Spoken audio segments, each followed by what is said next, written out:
Sayyidina Muhammad ibn Abdullah wa ala alihi wa ashabihi wa azwajihi wa dhurriyyatihi wa ahli baitihi wa man tabi'ahum bi ihsan ila yaumil qiyamah. Para alim, para ulama, para kiai, sedaya kemawon ingkang kula hormati. Bu Wali, ingkang kula hormati. Yang kalau hormati pengasuh gandrung Nabi Uzam, yang kalau hormati saya kemawon para hadirin wal hadirat ingkang minulya. Alhamdulillah senaosa macet tutuk. Macet-macet nih, sementing tutup. Alhamdulillah untuk bersama-sama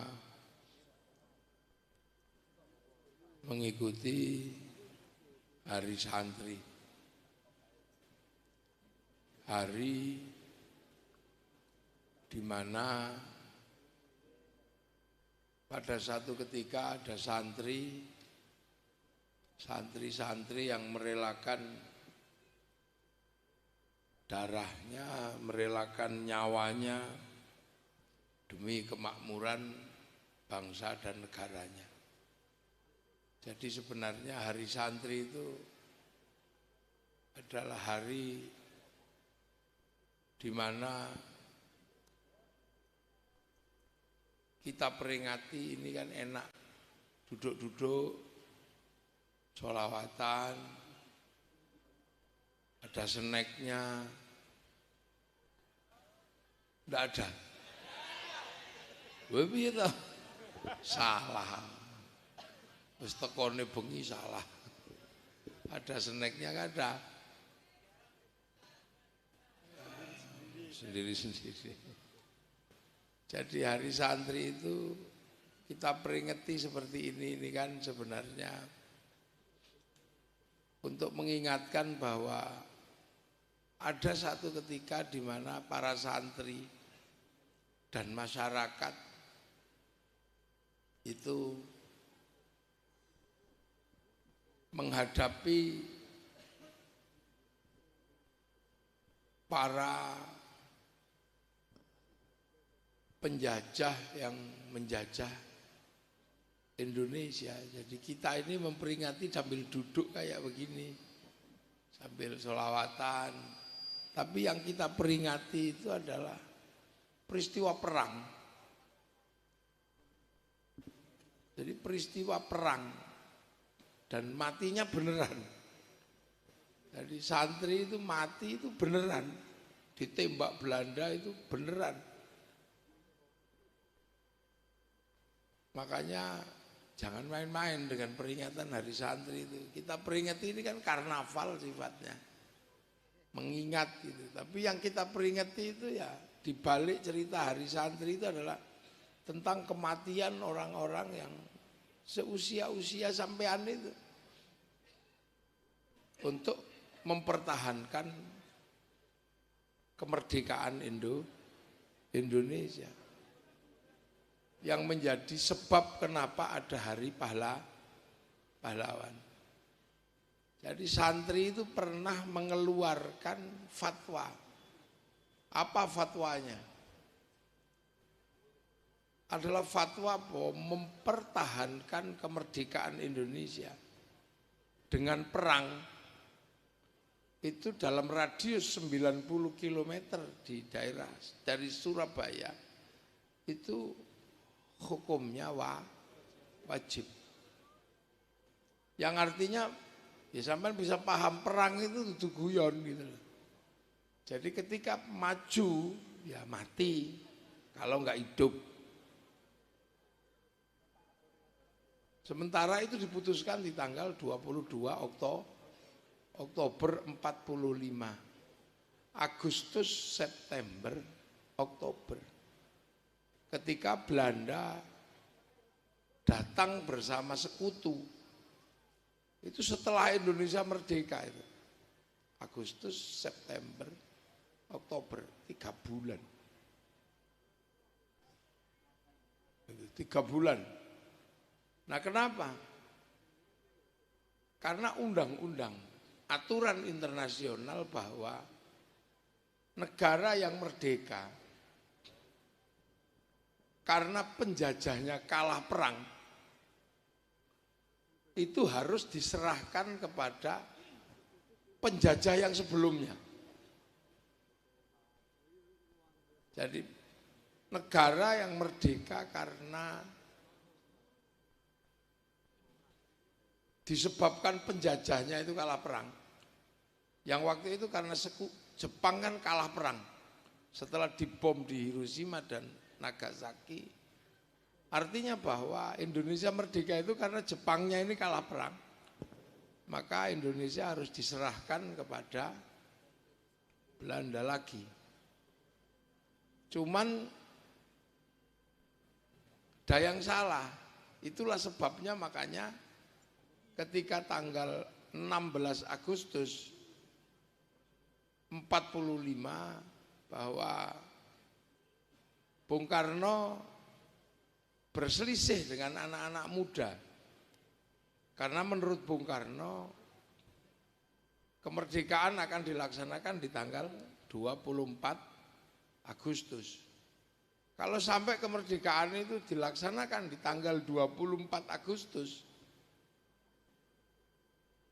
maka itu kesepakatannya adalah bahwa Belanda akan menjadi pemilik kembali Indonesia. Makanya para pemuda ngotot tidak boleh setelah tanggal 24 harus dimerdekakan pada tanggal 16 Agustus. Maka akhirnya Belanda diambil oleh anak-anak muda dibawa ke Rengas Dengklok itu. Dan di Rengas Dengklok diambil Bung Karno disuruh memerdekakan oleh rombongannya Soekarni, ada Syahrir, Sayuti, bawa ke sana. Bung Karno enggak bisa, tapi enggak bisa merdekakan aja dulu. Ternyata Indonesia dimerdekakan betul, tapi tanggal 16 Agustus. Saksinya cuma 6 orang. Akhirnya Bung Karno, ya sudah, kita pulang dulu ke Jakarta. Nanti kita merdekakan di Jakarta tanggal 17 Agustus. Akhirnya dibacakan kemerdekaan Indonesia di tanggal 17 Agustus. Jadi karena Indonesia dibacakan di 17 Agustus, sebelum disepakati tentang penyerahan negara yang merdeka karena penjajahnya kalah perang, maka Indonesia tidak lagi diserahkan kepada Belanda. Dan Belanda masih berharap bahwa dia akan mendapatkan serahan kembali kemerdekaan, maka dia datang kembali bersama sekutu. Nah itulah jadi tanggal 16 dan 17 itu adalah tanggal di mana kondisi politik internasional antara Jepang sama Belanda dan sekutu memaksakan Indonesia harus merdeka di tanggal itu. Jadi makanya kalau ada yang mengatakan si A, si B yang menentukan tanggal 17 Agustus, itu sebenarnya adalah sesuatu yang bisa dikatakan huak, ngarang. Siapa yang mengatakan siapa itu? Terus rumah yang dipakai untuk membacakan kemerdekaan adalah rumahnya Teji Maeda, seorang laksamana Jepang yang rumahnya itu pula mensepakati dijadikan tempat Badan Persiapan Kemerdekaan Indonesia Dokuritsu Junbitu Sakai, Dokuritsu Junbi Inkai. Nah karena mempertahankan kemerdekaan, mereka datang itu bukannya kemudian membawa oleh-oleh atau membawa apa, karena penyerahan kemerdekaan mereka datang membawa senjata. Nah makanya ketika orang melawan kedatangan mereka, artinya yang dihadapi adalah senjata. Nah karena yang dihadapi adalah senjata, maka perang itu duduk guyon. Perang itu bukannya kemudian sampean bayangkan kayak gini lungguh-lungguh, terus apa karo Datudut gitu. Ya enggak, perang itu beneran. Makanya jangan sekali-sekali mengambil hak orang yang sudah meninggal di dalam perang dengan merubah sejarah. Itu makanya kita agak sensitif kalau merubah sejarah itu. Karena sejarah itu didirikan oleh nyawa dan kubangan darah anak manusia demi perjuangan kemerdekaan. Makanya sampai ojo macam-macam dengan hari santri itu. Hari santri itu terjadi bukan dengan datudut terus ngopi gitu. Wah itu enggak, itu perang beneran. Jadi ojo sembrono, kok mbok kira terus kemerdekaan itu lahir karena ini. Nah peristiwanya apa? Yang memicu itu semua ketika kedatangan kembali Belanda mengibarkan bendera Belanda. Lah kata anak-anak di Surabaya waktu itu, loh Indonesia sudah merdeka kok masih ada bendera Belanda. Nah itulah makanya akhirnya bendera Belanda yang dikibarkan di Hotel Yamato itu disobek sama anak-anak Surabaya. Disobek, bendera Hotel Yamato merah, putih, biru. Itu disobek. Nah siapa pelaku penyobekannya? Ya mbo, wong akeh ngono terus dipenek, disuwek gitu aja. Yang itulah yang memicu perang besar di Surabaya. Jadi sampean jangan membayangkan bahwa bendera yang hari ini mungkin harganya enggak seberapa gitu. Mungkin 15.000 apa 10.000, tapi bendera itu dulu untuk menegakkannya itu butuh darah dan butuhnya nyawa. Nah sekarang merah putih itu sudah nggak minta darah, nggak minta nyawa, cuman minta angkat tangan gini aja. Nah ketika cuman minta angkat tangan gini aja, kadang kita ada yang mengatakan bid'ah, ada yang mengatakan musyrik, haram itu. Ya mungkin pada zaman perang itu yang sekarang bid'ah musyrik itu. Zaman perang itu jangan-jangan itu kakek buyutnya mata-matanya Belanda kan gitu. Enggak ngerti. Lah ini tentang kemerdekaan. Makanya kalau sudah berbicara tentang kemerdekaan itu hati-hati. Hanya karena kita sekarang peringati dengan nyantai-nyantai, udah tutut, ngupak kopi, terus dikira kemerdekaan itu hasil didapatkan dengan hasil gelundang-gelundung terus ngerti-ngerti merdeka gitu. Ya enggak. Di balik cerita kemerdekaan itu ada nyawa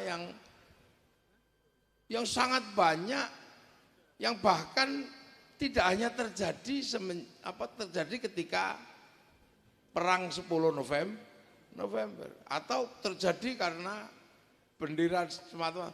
Di belakangnya itu panjang ceritanya. Ada yang mati bersama Sultan Hasanuddin itu ya persiapan menuju kemerdekaan. Ada yang mati bersama Pangeran Diponegoro, ada yang mati bersama Sultan Agung. Itu kalau diakumulasi darah orang yang meninggal karena kemerdekaan yang malam hari ini kita nikmati itu nggak bisa dihitung. Yang mati di Maluku berapa, ada Patimura itu mati beneran, bukan kok karnaval digantung terus hidup lagi, itu enggak. Itu punya kekasih namanya Christina Marta itu mati beneran, jangan kamu sembrono, tiba-tiba orangnya mati beneran, kamu iseng aja. Patimura nama aslinya Ahmad Lusi, itu ya jangan kamu aneh-aneh aja. Sekarang kan banyak sekali orang iseng. Orang-orang yang meninggal itu dalam bahasa agama itu masih hidup. Dan itu banyak sekali. Pangeran Diponegoro itu kenapa nyerah? Itu karena setiap hari pasukannya Pangeran Diponegoro yang tertangkap itu disembelih hidup-hidup oleh Belanda di lapangan Magelang. Satu-satu gini dipotong. Mati beneran. Punya anak ya, anaknya nangis beneran, punya istri ya nangis beneran. Itu bukan karnaval, jadi jangan mbok kira terus perang itu seperti sekarang kayak di film dor terus tangi meneh gitu. Kita kan memperingati misalnya ketusuk bambu dibikin tertusuk, terus ininya dikasih warna merah-merah gitu. Itu betadin, ada ususnya, usus ayam itu. Karena karnaval kita, tapi di waktu itu beneran mati. Pangeran Diponegoro itu diasingkan beneran. Cut Nyak diasingkan beneran. Jadi kita menikmati hari ini sambil udah-tutut, sambil karnaval. Ini untuk mengingat siapa? Mengingat bahwa di balik kemerdekaan hari ini itu ada ribuan nyawa yang mati beneran. Nah makanya orang-orang yang merelakan darahnya dan nyawanya ini untuk dikorbankan demi apa? Demi kemerdekaan manusia dalam bangsanya, dalam negaranya atau dalam agamanya. Itu berkedudukan khusus. Apa kedudukannya? Orang ini disebut orang yang mati di jalan Allah. Nah orang yang mati di jalan Allah itu ya enak. Mendapatkan kedudukan apa? Bal ahyaun, dia masih hidup. Inda rabbihim yurzaqun. Di sisi Allah mendapatkan rezeki. Makanya orang-orang yang sudah meninggal di jalan Allah ini disebut orang-orang yang masih hidup. Walaupun sudah meninggal dalam kondisi waktu itu. Makanya la taqulu lima yuqtalu fi sabilillahi amwat bal ahyaun, masih hidup. Nah itu makanya karena masih hidup ya ada kuburannya ya kita ziarahi. Ada namanya ya kita fatihai, kita doakan. Makanya sampai jangan macam-macam sama orang-orang yang meninggal di jalan Allah ini. Jangan kamu ganti kuburannya. Jangan kamu ganti namanya. Jangan suka-suka kamu aja tiba-tiba iseng namanya kamu ganti terus. Kuburannya kamu ganti lah, itu makanya nggak boleh. Dan itu yang jadi perkara itu ya karena itu. Nah ini karena apa? Pahlawan. Ya mungkin bukan bapak kita kan. Pahlawan, bapaknya siapa? Ya udah biarin aja dia yang mati itu kita sebut orang tuanya siapa, bapaknya siapa, sesuai namanya. Karena nggak boleh orangnya masih hidup terus kita ganti namanya, kita akui sejarahnya. Merah putih itu yang mati itu berapa? Tiba-tiba ada orang iseng kakek kami yang buat. Nah, itu ngaco namanya. 17 Agustus itu darah dan nyawa berapa untuk menentukan perang itu. Ya makanya jangan kamu akui bahwa yang nggak ikut-ikutan terus tiba-tiba kami yang menentukan 17 Agustus. Pancasila itu tegaknya yang mati berapa? Ya kamu jangan ikut-ikutan. Kalau kemudian benar-benar gak ikut ya jangan mengatakan Pancasila kami yang buat. Ini kan sekarang banyak sekali orang iseng mengklaim sejarah para pahlawan. Itu darah orang. Kalau cuma mengklaim siapa yang nanam pohon jambu aja nggak apa-apa. Wong modalnya cuma pohon sama sekop aja ya nggak apa-apa. Loh ini pentingnya orang enggak boleh. Nah, saya mesti ngomong. Karena banyak sekali sekarang orang itu mengklaim jasa orang. Kalau cuma mengatakan, "Oh yang nanam pohon cipluan itu saya," ya enggak apa-apa, wong cipluan modalnya enggak besar. Tapi tentang kemerdekaan dan sejarahnya, ini sejarah tentang kematian orang, sejarah tentang nyawa orang, sejarah tentang kubangan darah yang ada di balik sejarah kemerdekaan. Lah kenapa santri waktu itu sampai berani mengambil alih? Padahal sekarang aja orang masih berdebat, ada yang mengatakan negeri ini togut, itu ada mengatakan itu. Tapi kenapa santri malahan yang orang kampung, desa, saat murid Kiai, waktu terutama Kiai Hasyim, kok sampai berani mengatakan bahwa mempertahankan kemerdekaan Indonesia itu adalah fardu ain. Kenapa? Kalau sekarang kan malah ada yang mengatakan ini negeri toghut, orang negeri kafir, negeri musyrik, ada yang begitu. Kalau negeri ini negeri kafir, negeri musyrik, ya pasti nggak mungkin kalau keyakinan itu ada pada santri sampai mengeluarkan fatwa mempertahankan negara ini adalah wajib. Artinya kalau kemudian orang berani mengatakan negara ini wajib dipertahankan, adalah ada kebenaran yang mutlak diyakini bahwa secara syar'i Indonesia itu adalah benar. Makanya sampai harus berani mengeluarkan. Nah itu. Nah kenapa negara ini harus dipertahankan? Karena sampai hari ini negara manapun di dunia yang diisi oleh kaum muslimin terbesar di dunia, itu dimanapun kaum muslimin, itu teladannya adalah Rasulullah. Jadi di mana kaum muslimin menghuni sebuah tempat, teladannya itu pasti Rasulullah. Nah, umat Islam yang mampu meneladani Rasulullah dari sikap sunnah harian sampai sunnah pembentukan negara, itu hanya Indonesia. Kalau yang lain ini hari ini mencontoh Rasulullah itu kan lebih mengambil sunnah-sunnah yang gampang. Misalnya sunnah gampang itu kan sunnah jenggot, itu kan gampang. Karena wong jenggot itu rasa mbok cukur dawa dhewe, itu sunnah gampang. Atau sunnah cingkrang, itu sunnah yang mudah. Asal kamu potong katokmu itu aja rodok dhuwur. Apa meneh sunnah rabi akeh ngono malah paling gampang. Lah itu sunnah-sunnah yang enggak susah. Karena itu sunnah yang sifatnya pribadi. Orang makan pakai jari tiga gitu, sebut sunnah. Itu kan gampang, tinggal kalau nggak bisa jari tiganya pegang sendok atau sumpit. Sunnah terus sholat sikile begeke gerayang-gerayang, itu kan sunnah-sunnah gampang. Sunnah yang nggak terlalu susah. Tapi sunnah yang paling susah itu adalah sunnah di mana berkompromi dalam kehidupan yang besar dalam perbedaan-perbedaan umat manusia. Itu lebih berat. Sunnah menjaga kehidupan itu lebih berat karena berurusan dengan orang lain. Kalau sunnah-sunnah yang hari ini diperdebatkan orang itu kan sunnah yang bisa dijalankan sendiri. Sunnah yang dijalankan sendiri, sampean pengen jenggotan itu kan sendiri aja bisa.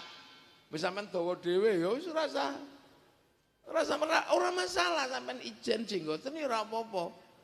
Guzam ini jenggoten ya ora apa-apa, walaupun jenggoten rolas ini ya enggak apa-apa.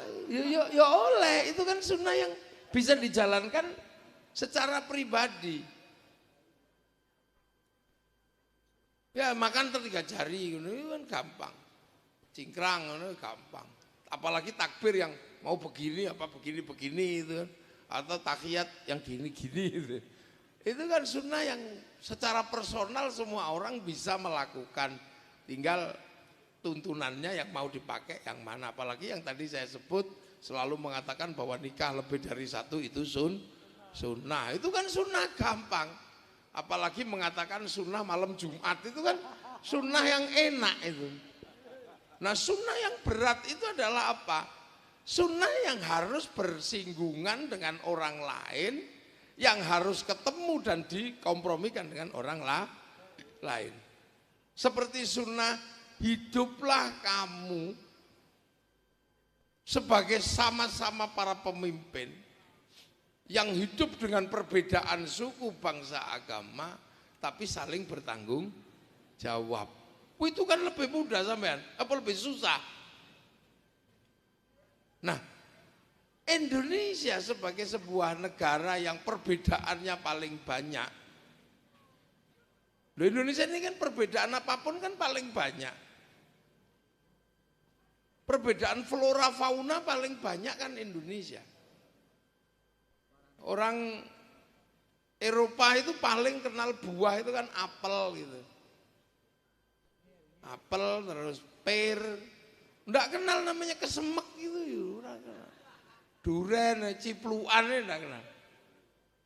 Di Arab sana misalnya orang kenal binatang itu ya sebatas dop, terus kambing, unta. Enggak kenal undur-undur. Hantu misalnya, ya paling kenalnya di sana ghost, syaiton, jin. Enggak kenal namanya gundul pringis, wewe gombel, sundel bolong, suster ngesot.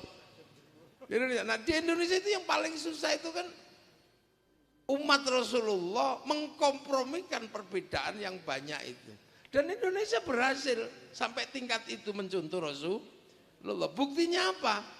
Di Indonesia berlaku paham kullukum ra'in wa kullukum mas'ulun an ra'iyati. Kalian semua adalah para pemimpin yang harus hidup saling bertanggung jawab antara yang mimpin dan yang dipimpin.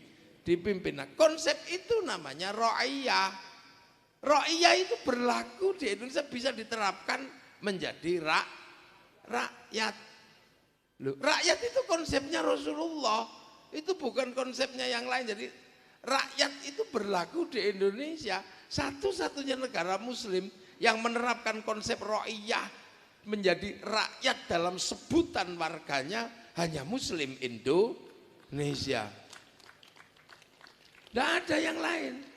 Jadi kita ini bukan people itu vox populi, vox dei, suara mayoritas, suara Tuhan. Begitu dia mayoritas, dia menjadi diktator mayoritas. Makanya di negeri ra'iyah khilafah itu nggak bisa diterapkan, termasuk ikhwanul muslimin. Kita juga bukan komunis. Komunis itu kalau kumpul banyak proletar, namanya diktator proletar. Dan kita ini ra'iyah, rakyat bisa mimpin dan bisa dipimpin. Makanya rakyat tidak pernah mempersoalkan tiba-tiba pemimpinnya agamanya apa, nggak terlalu mempersoalkan. Syukur pemimpinnya adalah Islam. Dan ra'iyah ini bebas sudah, negeri di mana kalau sudah mengikuti konsepnya Nabi ra'iyah, apapun agamamu, apapun bangsamu, apapun sukumu, kamu bisa hidup bersama, saling bertanggung jawab, bisa mimpin dan bisa dipimpin. Sudah nggak nanya kamu sukunya apa, agamamu apa, apalagi nasabmu apa, itu sudah nggak nanya. Karena di negeri ra'iyah ini yang tadinya kawulo bisa menjadi kulo, itu pidato. Yang tadinya hamba sahaya yang kelasnya paling bawah bisa pidato saya, itu bisa. Yang abdi tadinya seorang bawahan paling rendah bisa pidato abdi mah, itu bisa. Yang pukulun yang tadinya panggilan para dewa bisa turun menjadi ulun, itu di Banjarmasin. Loh, makanya konsep ini beratnya luar biasa, dan itu konsep yang ada di Madinah, memahami perbedaan itu. Loh, makanya ra'iyah yang berbeda-beda itu kalau ngumpul namanya musyarakah, yang akhirnya kita paham dengan bahasa sekarang menjadi masyarakat. Jadi musyarakah atau masyarakat itu konsep hidup ra'iyah yang berbeda, tapi saling mengisi, saling bertanggung jawab, saling tergantung. Kiai ngaji, pelajaran dasarnya adalah ngajar sholat. Tapi sholat itu tidak kemudian satu tok berdiri sendiri, dia tergantung dengan tutup aurat. Tanpa tutup aurat ya sholat itu nggak sah. Nah, tutup aurat itu urusannya pabrik kain. Nah, pabrik kain itu ya udah nggak bisa mikir. Itu urusannya pabrik, yang kebetulan yang ngurusi pabrik kain itu Cino. Lah makanya kiai nggak boleh ngamuk-ngamuk terus sama Cino. Nek Cinone lunga kita udah. Lalu itu makanya kiai-kiai di Indonesia nggak gampang ngamuan, itu kan apa? Konsep hidup musyarakah atau masyarakat. Wudu ya wudu aja. Tapi wudu itu yang sekarang terjadi adalah diurus sama pipa sama sanyo karena air. Nah, wudunya diurus kiai, pipa sanyonya diurus mas pion misalnya. Maka kiai nggak boleh ngamuan sama industri. Bikin masjid itu ya cuman batu sama pasir, tapi tegaknya karena ada besi, ada semen. Maka kiai nggak boleh ngamuan sama pabrik semen, besi. Loh ini kan konsep musyarakah. Pergi haji mesti ke bank dulu karena pilot nggak bisa menerima ONH. Maka kiai nggak boleh mengharamkan bank karena kalau banknya haram nggak jadi pergi haji. Begitu sampai di bandara Semarang itu bandara apa? Ahmad Yani yang nganter kan belok ke tempat wisata, yang pergi haji kan masuk bandara. Konsorsium besar perusahaan yang ngurusi pesawat terbang itu punyanya Yahudi. Maka kalau sampean mengatakan Yahudi basmi dari muka bumi, hancurkan semua. Lah kalau Yahudi mati semua, sampean itu renang. Berangkat hajinya, loh ini konsep musyarakah yang kita anut dalam masyarakat. Makanya kiai-kiai nggak bisa terus tiba-tiba dikit-dikit haram, dikit-dikit musyrik gitu. Nggak bisa. Karena apa? Konsep musyarakah itu adalah konsep hidup bersama saling mengisi. Nah kalau mau bangun konsensus besar namanya musyawarah wasyawirhum fil amri. Bermusyawarahlah. Nah ketika bermusyawarah terserah sampean, karena ro'iyah kalau bermusyawarah itu bebas. Sampean tidak perlu lagi saya turunan ini, saya enggak perlu. Kalau mau ikut terlibat dalam musyawarah menjadi wali kota ya daftar ke KPU. Mau laki-laki, mau perempuan, mau apa, bebas. Jadi urusan kemanusiaan di negeri ro'iyah itu sudah enak. Ya ayuhan nas, manusia, sudah di semua dianggap manusia. Sementara di beberapa negara yang dianggap manusia itu rata-rata ya ada yang masih menganggap yang kulit hitam bukan manusia, hanya kulit putih, rasis orangnya masih. Inna khalaqnakum min dzakari wa unsa, aku bikin kalian laki-laki dan perempuan. Ada negara-negara yang masih menganggap perempuan itu cuman komoditas biasa gitu aja. Sehingga perempuan nggak disekolahkan, nggak apa. Di Indonesia sudah sama-sama sekolah, sama-sama mondok. Enak kayak begini, satu duduk di sini, yang laki-laki di situ. Yang membedakan laki-laki perempuan itu kan cuma satu, siji somana, siji ora, ngono tok. Siji ambune wangi, siji ambune apek, wis ngono tok. Yang lain bisa. Loh makanya di negeri kita ini laki perempuan sudah setara. Pendidikan sama. Waja'alnakum syu'uban wa qabaila. Ada beberapa yang menganggap bahwa suku yang lain itu masih jelek, masih terbaik adalah sukunya kami yang terbaik, kami bangsa terbaik. Di Indonesia sudah nggak berlaku itu. Kamu kalau mau ikut musyawarah daftar gitu aja. Pengen jadi lurah daftar. Kamu pengen menjadi orang pinter punya anak pondokin.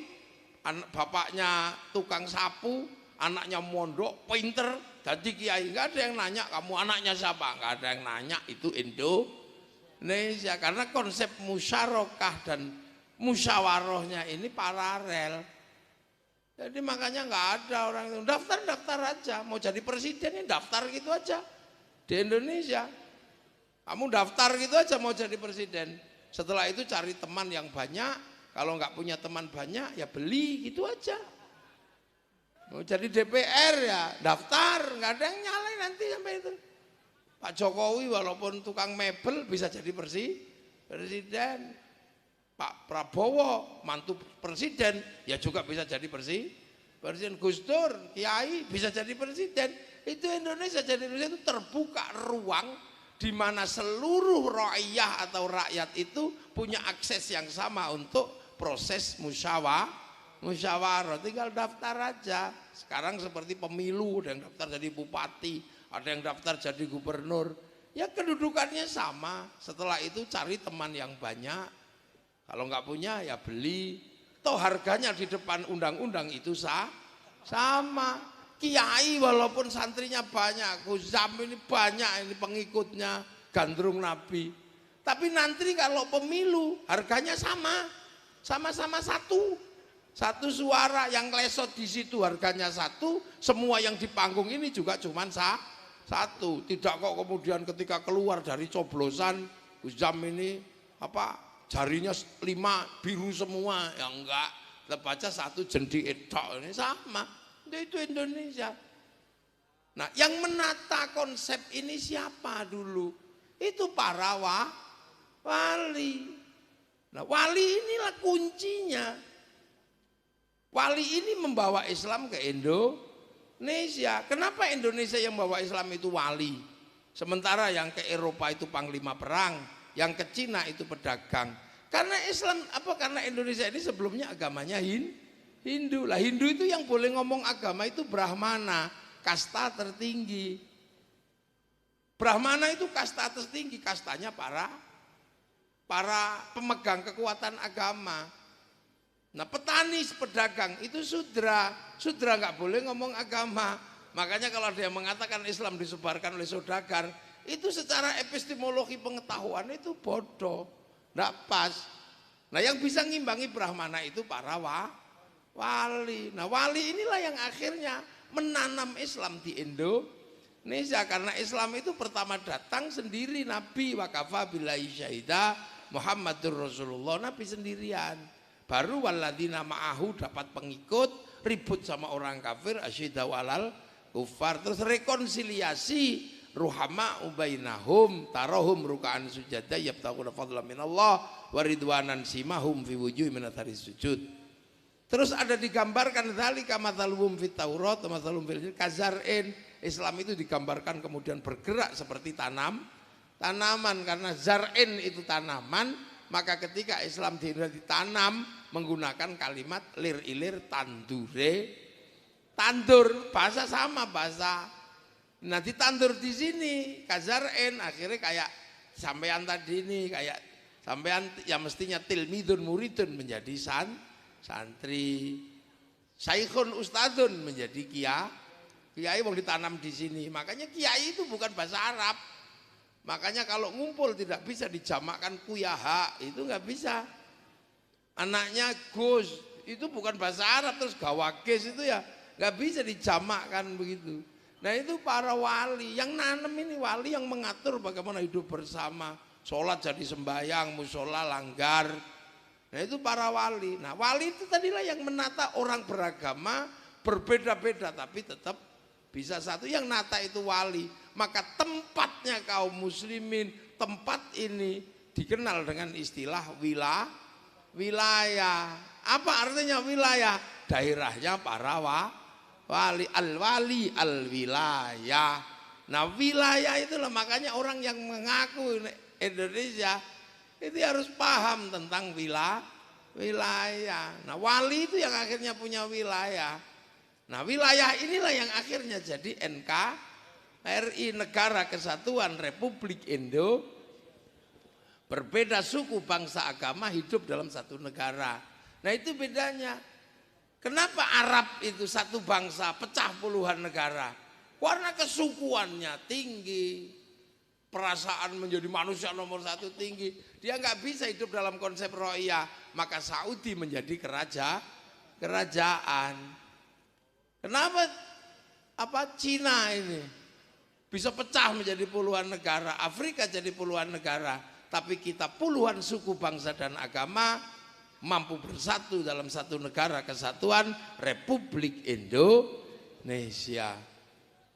Itu satu-satunya. Loh, makanya begitu kita menjadi NKRI, punya wilayah, sementara penerus para wali itu siapa? Santri mengaku tegak penerus para wali. Maka begitu wilayah NKRI ini diganggu sama Belanda, maka santri turun untuk apa? Mempertahankan kemerdekaan Indonesia. Dan Indonesia ketika merdeka menggunakan payung namanya Pancasila. Apa Pancasila? Tuhan tetap yang tertinggi, ketuhanan yang Maha Esa. Setelah ketuhanan yang tertinggi, dunia ini urusan kedua adalah urusan manusia, karena putaran dunia ini ada pada manusia. Ada sound system juga karena kuping manusia. Ada pabrik mobil karena manusia pengen cepat. Ada pabrik kursi karena bokong manusia. Ada industri pempes karena nya manusia. Ada bekel karena giginya manusia. Ada pabrik apa saja, ini ada minuman, ini juga karena Dunia ini semua urusannya dengan manusia. Khalaqalakum ma fil ardi jami'a. Maka setelah Tuhan urusannya adalah manusia. Lah manusia nggak bisa hidup sendiri, dia butuh persatuan. Sampean pengen cantik harus bersatu dengan pabrik skincare. Sampean pengen sehat harus bersatu dengan pabrik kesehatan. Manusia nggak bisa hidup sendiri. Sampean kangkepen gini harus bersatu dengan pabrik kipas. Manusia nggak bisa independen. Dia makan juga nggak bisa independen. Dia berhubungan dengan pabrik garam, dia berhubungan dengan pabrik kompor. Nggak ada manusia sendirian. Sekarang kita nyantai begini, baju kita bagus, berhubungan dengan pabrik mesin cuci. Manusia nggak, maka hidup itu butuh persatuan. Kalau nggak pakai persatuan, manusia nggak bisa hidup. Nah, untuk menghargai persatuan, orang harus menganggap manusia itu setara, berbeda-beda tapi setara. Nah, orang yang bisa memahami seperti itu menggunakan konsep kerakyatan, maka setelah persatuan, penghargaan terhadap perbedaan untuk hidup dalam satu tanggung jawab namanya kerakyatan. Hanya kerakyatan dan kesetaraan menghargai manusia, manusia bisa hidup bersama. Tapi hati juga nggak mudah. Bagaimana hidup dengan berbeda agama, kadang kita masih marah. Dipimpin orang yang beda agama kita ngamuk. Melihat kelakuan bangsa orang kita ngamuk. Ya udah, kita hidup bersama, saling rukun. Nah, jiwa yang bisa menghargai perbedaan, jiwa yang bisa menghargai hak orang lain, itu adalah jiwa yang penuh pancaran ketuhanan. Nah, jiwa yang penuh pancaran ketuhanan itulah yang disebut jiwa yang penuh hikmah. Makanya kerakyatan itu hanya bisa dipimpin oleh hikmah. Ud'u ila sabili rabbika bil hikmah. Itu makanya tegas itu kerakyatan. Yang Kendal diurus, Brebes Cilacap juga diurus. Jadi orang tidak bisa bijak sini tuh harus bijaksana, kebijaksanaan. Itu pun nggak boleh mengambil sikap sendiri, harus dimusyawarahkan antara eksekutif, legislatif dan yudikatif. Lu ini Indonesia harus dimusyawarahkan itu. Tapi kalau kamu musyawarah malah ribet, pakai perwakilan. Makanya yang jadi bupati ya satu orang, yang jadi DPR sesuai partainya. Monggo. Yang penting apa? Tujuannya adalah keadilan sosial bagi seluruh rakyat Indonesia. Tasarruful imam ala ra'iyah manutun bil maslahah. Nah, kemaslahatan sebuah negara nggak bisa dibikin sendiri, harus lewat undang-undang nggak bisa dibuat tanpa parlemen. Parlemen nggak bisa ada tanpa partai politik. Maka kalau sampai mau terlibat dalam musyawarah, jangan kemudian anti politik. Karena jalan juga keputusan politik, keamanan juga keputusan politik. Malam hari ini bisa ada pengajian di sini juga karena keputusan politik. Sampean bangun masjid itu di pojok situ karena keputusan politik. Semuanya pakai keputusan. Nah, sekarang kita ini kadang pengen Indonesia aman, pengen jalan bagus, tapi anti politik. Jangan sampean. Sampean bisa sekolah nyaman itu karena keputusan politik. Maka jarine wong Jawa, nek wedi aja wani-wani, nek wani aja wedi. Sampean pengen negara bagus, jalan bagus, tapi lihat partai politik sampean sinis. Nah, ini salah. Karena nggak ada keputusan tanpa keputusan parlemen, parlemen nggak ada tanpa partai politik. Kedudukannya sampean nggak boleh benci sama wudhu. Karena pengen sholat tok, soalnya sholat itu tidak sah kalau nggak pakai wudhu. Nah, itu namanya malayatimul wajib illa bihi fahuwa wajib. Seperti orang bikin rumah tingkat 4, nggak ada yang merintah. Terserah sampean mau bikin rumah tingkat 4 apa tingkat 10, itu nggak wajib. Tapi kalau sampean sudah bikin rumah tingkat 4, tingkat 5, yang wajib cuma satu, apa? Bikin tangga. Gawe ondone tok lho, iku sing wajib. Liyane terserah sampean mau gawe tingkat 10, hotel tingkat 50 ya nggak apa-apa, tapi yang wajib itu bikin lift atau tangga lah. Tangga-tangga inilah yang harus wajib. Nah, pilkada, pemilu legislatif, pemilu apa, itu sebenarnya tangga menuju kemakmuran rakyat. Makanya kita semua pada satu titik tidak boleh anti itu. Karena itu semua dalam rangka apa? Menjaga harkat martabat manusia yang punya kedudukan sebagai makhluk terbaik.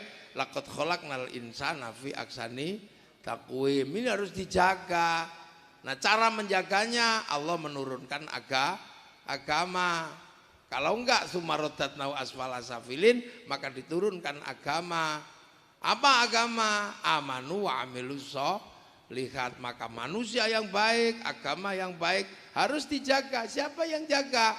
Sumpah Allah di paling depan, watin demi buah tin, simbol ulul azmi Nabi Nuh, wa zaitun simbol Nabi Isa, Nabi Ibrahim, wa turisin sumpah Allah pada Nabi Musa.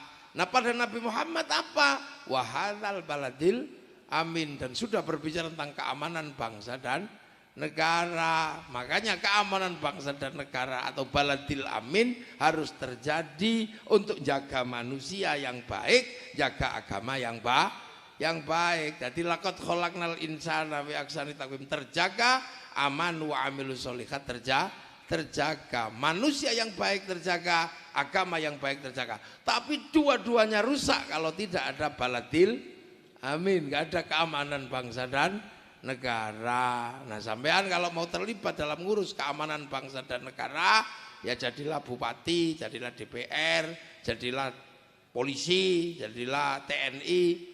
Nah itu, maka konsep baladil amin yang kita anut adalah pakai Pancasila, dan disitulah maka negara ini benar secara syar'i. Maka Mbah Hasyim Asy'ari tegas mengatakan bahwa mempertahankan kemerdekaan bangsa Indonesia hukumnya wajib.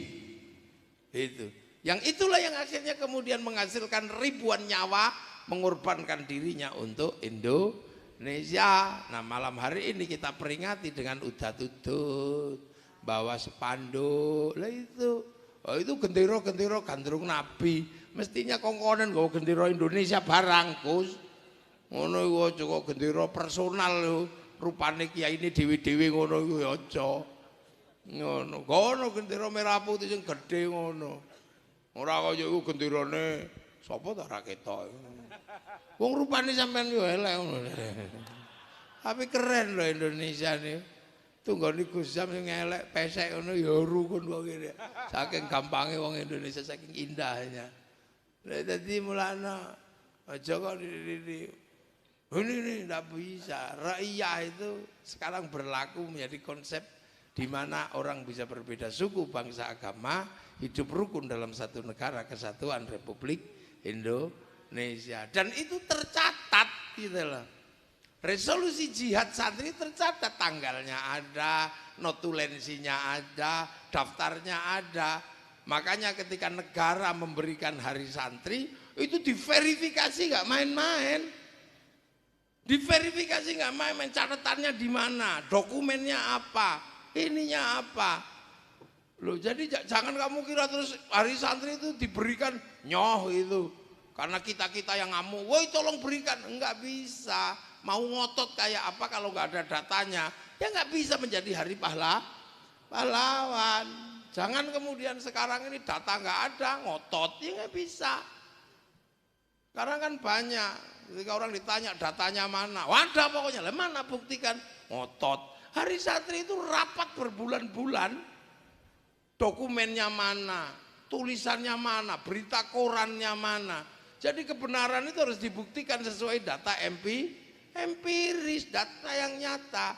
Makanya hari santri itu waktu itu nyata, bukan kemudian fiktif. Wah itu perang kami udah ada beneran perang.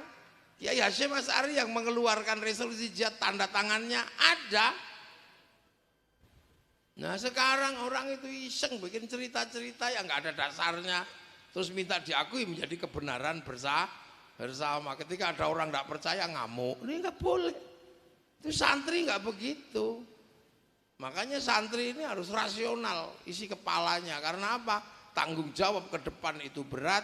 Islam juga tantangannya semakin berat. Bangsa dan negara tantangannya semakin lama semakin berat, nggak bisa pakai asumsi-asumsi, itu udah nggak bisa.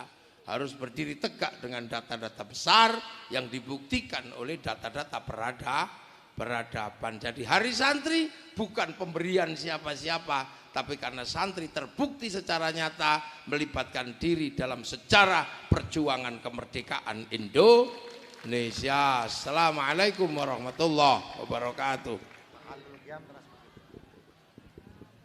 Waalaikumsalam warahmatullahi wabarakatuh. Hadirin wal hadirat rahimakumullah. Kita lanjutkan acara berikutnya adalah mahalul qiyam dan doa. Adapun doa kami mohonkan dari Romo Ki Haji Hanif Ismail LC. Kepada gandrung Nabi kami persilakan. Sallallahu alaihi Muhammad sallallahu